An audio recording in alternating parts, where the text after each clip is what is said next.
ଯେଉଁ ଭାଇକୁ ଝିଅର ହ୍ୱାଟ୍ସଆପ୍ ନମ୍ବର ଦରକାର ଅଛି ସେମାନେ ଅତି ଶୀଘ୍ର ମୋ ଚ୍ୟାନେଲକୁ ଆସି ଭିଡ଼ିଓ ଦେଖନ୍ତୁ। ଯଦି ଆପଣ ଆସିଯାଇଛନ୍ତି ତ ଆଗକୁ ବଢ଼ନ୍ତୁ। ଜୟ ହିନ୍ଦ। ତ ଭାଇ ପ୍ରଥମ କଥା ହେଲା କି ଝିଅ ଆପଣଙ୍କୁ କେଉଁ ଭଳିଆ ନଜରରେ ଦେଖେ। ଆପଣ ଫ୍ରେଣ୍ଡ ନଜରରେ ଦେଖେ ଯଦି ଆପଣ ନମ୍ବର ଅତି ଶୀଘ୍ର ପାଇପାରନ୍ତି, କିମ୍ବା ଯଦି ଆପଣଙ୍କୁ କିଛି ରାଗ ନଜରରେ କିମ୍ବା ରାଗିକି ଦେଖେ ତ ଆପଣ ନମ୍ବର ପାଇବା ବହୁତ କଷ୍ଟକର। ତ ମୁଁ ଆପଣଙ୍କୁ କଷ୍ଟ ଆରାମସେ ଠିକ୍ କରିଦେବି। ପ୍ରଥମ ଟିପ୍ସ ହେଲା ଆପଣ ଝିଅ ସାଙ୍ଗରେ ମିଶିବାକୁ ଖୁସିରେ ରଖିବାକୁ ଚେଷ୍ଟା କରନ୍ତୁ, ଯଥା ଆପଣଙ୍କୁ ଭଲ ଭଲ ମଜା କରିପାରନ୍ତି। ଅନ୍ୟ ବହୁତ ପ୍ରକାର ଟିପ୍ସ ଅଛି ଯେ ଆପଣ ଖୁସି ରଖିପାରନ୍ତି। ତ ସେକେଣ୍ଡ ହେଲା ଝିଅର ସବୁବେଳେ ଖାତିର କରନ୍ତୁ ଯେ ସେ ଗୋଟେ ଝିଅ, ଆଉ ତାକୁ ଅଲଗା ନଜରରେ କିଛି ଦେଖନ୍ତୁ ନାହିଁ। ଯେ କମେଣ୍ଟ ତ ଭୁଲରେ ମାରନ୍ତୁ ନାହିଁ। କମେଣ୍ଟ ମାରିଲେ ଆପଣଙ୍କୁ ଝିଅର କେବେ ବି ନମ୍ବର ନ ମିଳିବା ସମ୍ଭବ ନାହିଁ।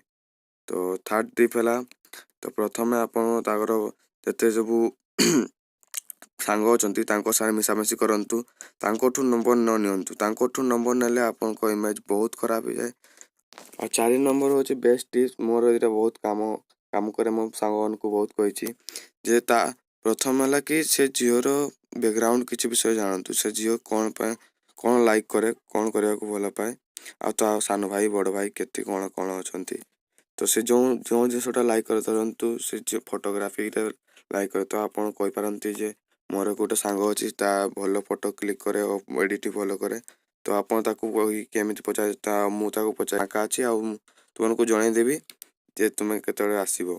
ତ ଏଇଥିରୁ ବି ନମ୍ବର ନେଇପାରନ୍ତି। ତ ତାକୁ ଅନେକ ବହୁତ କଥା ଅଛି।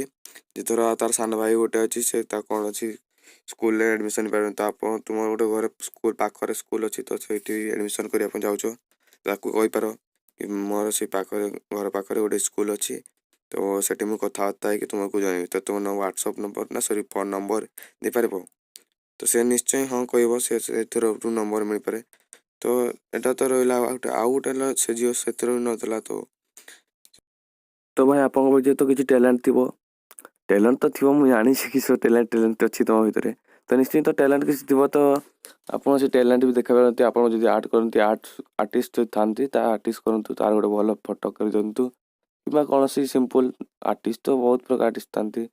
ତ ପାର୍ଟ ଟାଇମ୍ ଆର୍ଟିଷ୍ଟ ଭଳିଆ ବି କରିଦିଅନ୍ତୁ ଗୋଟେ, ଆଉ ତାକୁ ଗିଫ୍ଟ କରିଦିଅନ୍ତୁ। ତାକୁ ଯଦି ଭଲ ଲାଗିଲା ସେ ଆପଣଙ୍କୁ ନିଶ୍ଚୟ କହିବ ଯେ ମୋତେ ଆଉ ଗୋଟେ କରିଦେବ, କିମ୍ବା ଆଉ ଗୋଟେ ମୋର ଏଇଟା ଗୋଟେ କରିଦିଅ।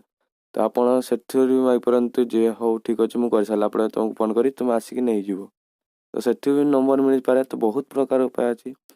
ତ ଆଉ ଗୋଟେ ଟିପ୍ ହେଉଛି ଯେ ଆପଣ ତାକୁ ସବୁବେଳେ ମଜାକରେ କରନ୍ତୁ। ମୁଁ ଏଇଟା ସବୁବେଳେ ସତରେ ଆଉ ଥରେ କି ପାଇଁ କହୁଛି ଯେ ଆପଣ ଏଇଟା ମାଇଣ୍ଡକୁ ପୁରେଇ ଦିଅନ୍ତୁ ଯେ ତାକୁ ସବୁବେଳେ ମଜାମସ୍ତିରେ ରଖିବାକୁ ଚେଷ୍ଟା କରନ୍ତୁ। ସେଥିପାଇଁ ଆରାମସେ ସେ ନମ୍ବର ଦେବ। ଆଉ ସହ କଥା ହେବା ଯେମିତି ସେ ବୋରିଂ ନ ହୁଏ। ବୋରିଂ ହେଲା ପରେ ନେକ୍ସଟ ଟାଇମ୍ ସେ ଯଦି ନମ୍ବର ବି ଦେଲା, ସେ ଆଉ ନେକ୍ସଟ ଟାଇମ୍ ତୁମକୁ ଫୋନ୍ ବି କରିବନି।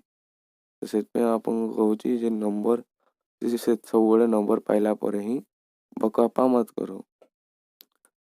ସେଥିପାଇଁ ସମସ୍ତଙ୍କୁ କହୁଛି ଯେ ନମ୍ବର ପାଇଲା ପରେ ଆରାମସେ ଖୁସିରେ କଥା ହେବ। ତ ଫାର୍ଷ୍ଟ ଟାଇମ୍ ତାକୁ ବେଶୀ ଟାଇମ୍ ଦେବ ନାହିଁ, ବେଶୀ ଟିକେ କଥା ହେବ। ତ ଯେତେ ଦିନ ଚାଲିଯିବ ଧୀରେ ଧୀରେ କଥା ହେବ, ନହେଲେ ସେ ତୁମକୁ ବ୍ଲକ୍ ବି କରିପାରେ ଆଉ କଥା ବି ନେଇପାରେ।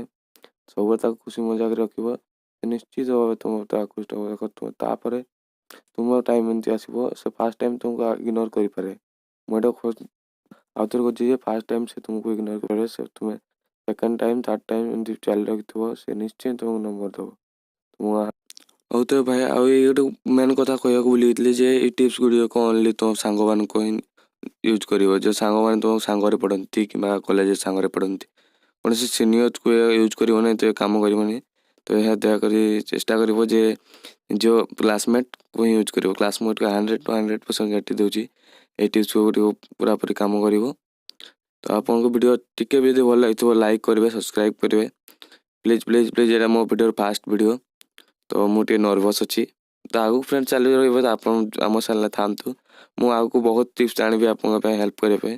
ତ ସବସ୍କ୍ରାଇବ୍ କରିବାକୁ ଭୁଲିବନି। ସବସ୍କ୍ରାଇବ୍ କରନ୍ତୁ, ଲାଇକ୍ କରନ୍ତୁ, ଆଉ ଯାହା ଜାଣିଛନ୍ତି ସବୁ କରିନେଇଯାଆନ୍ତୁ। ମୁଁ ତ ଆପଣଙ୍କ ସବୁ ସାଙ୍ଗରେ ଅଛି। ହଉ ତ ରହିଲି ଫ୍ରେଣ୍ଡ, ଜୟ ହିନ୍ଦ।